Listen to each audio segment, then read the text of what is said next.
হরে কৃষ্ণ। আজকে আমরা গৌর পূর্ণিমা মহোৎসবের বিষয়ে আমরা জানবো।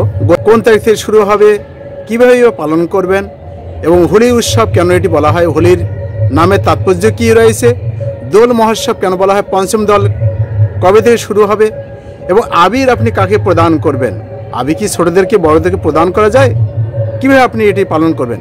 আর এই বিশেষ করে এই গৌর পূর্ণিমার দিন আপনি কি কাজ করবেন এবং কি করা যাবে না, এই বিষয়ে আমরা তুলে ধরার চেষ্টা করব। তো এই গৌর পূর্ণিমা মহোৎসব আছে আগামী 25শে মার্চ সোমবার। আপনারা এই গৌর পূর্ণিমা মহোৎসব পালন করবেন, অর্থাৎ মহাপ্রভুর আবির্ভাব তিথি। এই দিনে মহাপ্রভু আবির্ভাব হয়েছিলেন সন্ধ্যার সময়, অর্থাৎ শোনা যেহেতু মহাপ্রভু সন্ধ্যার সময় আবির্ভূত হয়েছিলেন। আর এই গৌর পূর্ণিমা মহোৎসবের দিন অবশ্যই সন্ধ্যা পর্যন্ত উপবাস করবেনই, কিন্তু যখন আপনার অনুকল্প প্রসাদ আপনি গ্রহণ করবেন তাহলে ওই সময় অবশ্যই একাদশীর প্রসাদ আপনারা গ্রহণ করবেন, আর এর পরের দিন সকালে আপনারা পালন করবেন। এবং কীভাবে পালন করবেন আমরা এর বিষয়ে আমরা পরে আসছি। তাহলে এখন আমরা জানতে পারলাম গৌর পূর্ণিমা মহোৎসব কবে এবং হোলি মহোৎসব কেন বলা হয়।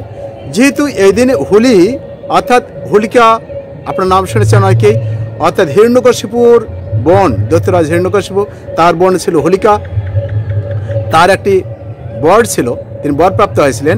তার গায়ে যে চাদর জড়ানো থাকবে, দাহ অর্থাৎ আগুন দিলেও তাকে তার গায়ে স্পর্শ করবে না।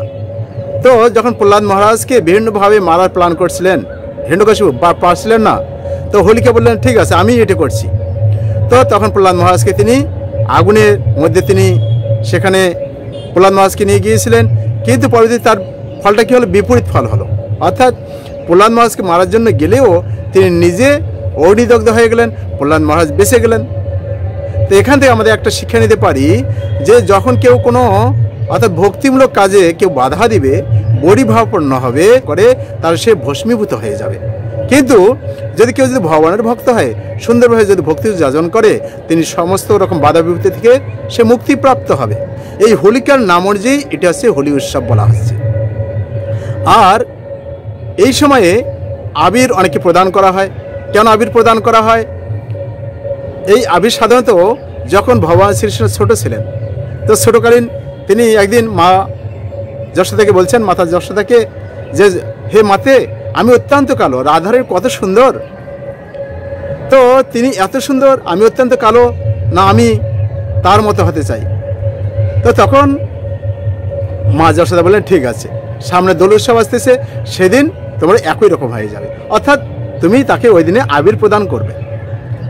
তো তখন পরবর্তীতে দেখা যাচ্ছে এটি সমস্ত ব্রজবাসীগণ এই দিনে বিশেষ করে এই হোলি উৎসব মহোৎসব করেন তারা। তো রাধা কৃষ্ণ এই দিনে কী হয়, সে সাদা কালো সমস্ত যে রকম প্রজাতির হোক না কেন, সে যে কোনো বর্ণের হোক না কেন, এদিন তারা আবির দিয়ে তারা কি হয়, রক্তিম হয়ে ওঠে, অর্থাৎ আবির প্রদান করে। সেখানে কোনো সাদা কালো ভেদ থাকে না। আবির ভগবানকে প্রদান করা হয়, এই জন্য অনেকে চরণে প্রদান করে, কিন্তু সাধারণত যেহেতু ভগবানকে এটি অর্পণ করা হয় হোলি মহোৎসবের দিনে, এই জন্য সেই আবির আপনি প্রসাদী হিসাবে ভগবানের চরণ থেকে নিয়ে আপনি বড়দের আপনি মস্তকে দিতে পারেন। অর্থাৎ এক কথায় চরণে না দিয়ে মস্তকে দিলেই বেস্ট। তো এই দিনে মানুষ বিভিন্নভাবে তারা রং খেলে, বিভিন্নভাবে বিভিন্ন রকম রং ইউজ করে, কিন্তু আবির ইউজ করাই শ্রেয়। তো এই দিনে এই দোল মহোৎসব বলা হচ্ছে কেননা যে রাধা কৃষ্ণ এই সময় ব্রজগোপীরা তারা দোলনা দিতেন ও মহাপ্রভু এর দোলের অনেক মাহাত্ম্য রয়েছে। এখানে বলা হচ্ছে কেউ যদি দক্ষিণ অর্থাৎ ভগবানকে দোলের মধ্যে চড়িয়ে দক্ষিণ অভিমুখে করে, তাকে যদি কেউ দোল দেয়, এটি যদি কেউ যদি দর্শন করে, তার সমস্ত রকম অপরাধ সে মুক্ত হবে।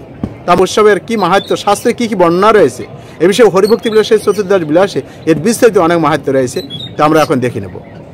দোলযাত্রার মাহাত্ম্য। চৈত্র মাসের শুক্ল একাদশী তিথিতে গীত নৃত্যাদি উৎসব সহকারে দেবদেবকে দক্ষিণমুখ করিয়া দোল দ্বারা দোলন প্রদান করিতে হয়। গরুর পুরাণে উক্ত বিষয়ে বর্ণিত আছে। কলিকালে চৈত্র শুক্লপক্ষের দক্ষিণাস্য জনার্দনকে পূজা করত 1 মাস দোলন করাইতে হয়। পদ্মপুরাণে লিখিত আছে কার্তিকে রথ, চৈত্রে দোলা, শ্রাবণে তন্ত্র পর্ব ও চৈত্রে দমন কারোপণ, এই কয়টি উৎসব না করলে নিরয় গমন করিতে হয়। দোলারূঢ় হরিকে যত্ন সহকারে নেত্রগোচর করিতে দোলারূঢ় প্রভুর পুরোভাগে মঙ্গল জাগরণ করিতে হয়। উক্ত পুরাণে উক্ত আছে যে, যাহারা আন্দোলন সময়ে কলির কলুষহারক দোলারূঢ় হরিকে দর্শন করেন, সহস্র সহস্র অপরাধ হইতে তাহাদিগের মুক্তি লাভ হয়। হে রাজন, যাবৎ কংসনিষূদন হরিকে আন্দোলিত করা যায় না, তাবৎ কোটি জন্ম সঞ্চিত পাতক হইতে পরিত্রাণ লাভের সম্ভাবনা নেই। সুরগণ আন্দোলন দিবস সমাগমে সানন্দে প্রাঙ্গণে নৃত্য গীত ও বাদ্য করেন। ঋষিবর্গ, গন্ধর্বকুল, রম্ভাদি, অপ্সরাগণ, বাসুকী প্রমুখ নাগকুল, দেবগণ ও দেবেশ্বরগণ হরিদর্শনার্থ সমুৎসাহী হইয়া দোলোৎসবে আগমন করেন। হে ভূপ, চৈত্রে বা বৈশাখে দোলযাত্রার্থ উৎসব দিনে দোলারূঢ় হইলে ভূবাসী জীবকুল ও দেবজনীগণ তথায় উপস্থিত হয়, সন্দেহ নাই। হে মহিপাল, হরিকে দোলারূঢ় দর্শন করিলে ত্রিভুবনের উৎসব উপস্থিত হয়। সুতরাং শতকর্ম বিবর্জন করিয়াও দোল দিনে উৎসব করা কর্তব্য। হে পাণ্ডব কুলতিলক, প্রহ্লাদ উপস্থিত হইলে হরিকে দোলার বরোহণ করিতে হয়। ভগবান জনার্দন অনুস্মরণপূর্বক তাহাকে বর প্রদান করেছিলেন। দোলারূঢ় জনার্দনের পুরোভাগে জাগরণ করলে নিমেষ মধ্যেই নিখিল যজ্ঞফল প্রাপ্ত হইতে পারে। যে সকল ব্যক্তি চৈত্রে অথবা বৈশাখে হরিকে দোলারূঢ় দর্শন করেন, তাহারা সুরগণ কর্তৃক পূজিত হইয়া বৈকুণ্ঠ ধামে হরিসহ বিহার করিতে পারেন। দক্ষিণাস্য দোলারূঢ় দেবদেব হরিকে একবার মাত্র দর্শন করিলে ব্রহ্মহত্যা পাপের বিমোচন হয়। বর্তিজন চৈত্রী শুক্লপক্ষিয়া দ্বাদশী তিথিতে প্রাতক্রিয়া সমাধা করিয়া নিত্য পূজা করান্তে দোলোৎসব করিবে। দোলযাত্রাতে বিশেষ প্রকার নৈবেদ্য পুরোহিতে প্রদানপূর্বক ও বৈষ্ণবগণের সম্মান করত নিত্য গীতাদি করাইতে হয়। তৎপরে নিরাজনপূর্বক হরিগাত্রপরি বিচিত্র গন্ধানুলেপন চূর্ণ সমস্ত ভিন্ন ভিন্ন রূপে প্রক্ষেপ করিবে। তৎপর এই সমস্ত গন্ধাদির দ্বারা বৈষ্ণবগণের প্রীতিবিধানপূর্বক অপ্রমত্ত মনে প্রভুকে প্রণাম করিয়া নিত্য গীতাদি সহ উত্তম দোলায় আরোপণ করাইবে। এইরূপ প্রহরে প্রহে সযত্নে হরিকে অর্চনা করিতে হয় এবং আন্দোলন মহোৎসব সহকারে অহরাত্রি অতিবাহন করিবে। এই প্রকারে বৈষ্ণবগণ সহ মিলিত হইয়া নিশা জাগরণ, নমস্কার, প্রার্থনা ও নিরাজন করিয়া জনার্দনকে নিজ গৃহে আনয়ন করাই বৈষ্ণবের কর্তব্য। কোনো কোনো বৈষ্ণবের মতে শুক্লা তৃতীয়াতে এই দোল উৎসব করিবার বিধি আছে। সক্ষম হইলে পূর্ণ এক মাস এই উৎসব করিবে। আরও কথিত আছে যে, কলিকালে চৈত্রের শুক্লা তৃতীয়াতে দোলারূঢ় জনার্দনকে পূজা করাইয়া এক মাস যাবৎ আন্দোলিত করিতে হয়। পুরুষোত্তম ক্ষেত্রে এই প্রকার প্রসিদ্ধি আছে যে, ফাল্গুনের পূর্ণিমাতে অথবা প্রতিপদে কিংবা দ্বিতীয়া উত্তর ফাল্গুনে যোগ হইলে দোলোৎসব করিতে হয়। পরন্তু এরূপ মূর্তি পূজা, যাত্রা উৎসব প্রভৃতি ভক্তির আদর্শস্বরূপ জনানুগ্রহীকারী জগন্নাথের অনুসারে দোলযাত্রা, চন্দ্রযাত্রা, ফুলযাত্রা, স্নানযাত্রা, রথযাত্রা করিতে হয়। অর্থাৎ পুরুষোত্তমের যে যে দিনে এই সমস্ত ক্রিয়া হয় তদনুসারে করাই কর্তব্য। অনেকে বলে থাকেন যে পঞ্চম দোল কি, আবার পঞ্চম দোল কেন করা হয়, পঞ্চম দোল তো কবে থেকে শুরু হবে? তো অনেকে কী করেন, গৌর পূর্ণিমার পর থেকে তারা দোল, এই পঞ্চম দোল শুরু করেন, অর্থাৎ পূর্ণিমা, তারপরে প্রতিবাদ, দ্বিতীয়া, তৃতীয়া, এইভাবে।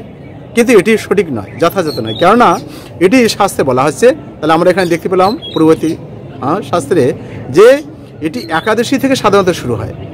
অর্থাৎ এই একাদশী, আমলকি একাদশী যে হয়, আমলকি একাদশীতে পূর্ণিমা পর্যন্ত এই সময়টাকে বলা হচ্ছে পঞ্চম দোল। অর্থাৎ সাধারণত ভক্তরা কী করেন, একদিনে এটি পালন করেন। যদি কেউ করতে চায় পঞ্চম দিনেও 5 দিনে এই দোল যাত্রা উৎসব করে থাকেন, আর কেউ আবার এক মাসে এটি করে থাকেন। এই জন্য এই পঞ্চম দোল তাহলে কি পূর্ণিমা পর্যন্ত পঞ্চম দোল আপনারা করতে পারেন। তা আমরা এখন জানবো কীভাবে এটি আপনারা পালন করবেন এই দিন।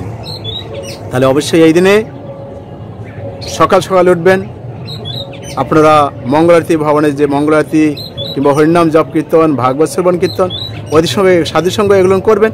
কিন্তু এই দিন অবশ্যই চৈতন্য মহাপ্রভুর লীলাকথা শ্রবণ কীর্তন অনেক মাহাত্ম্য রয়েছে।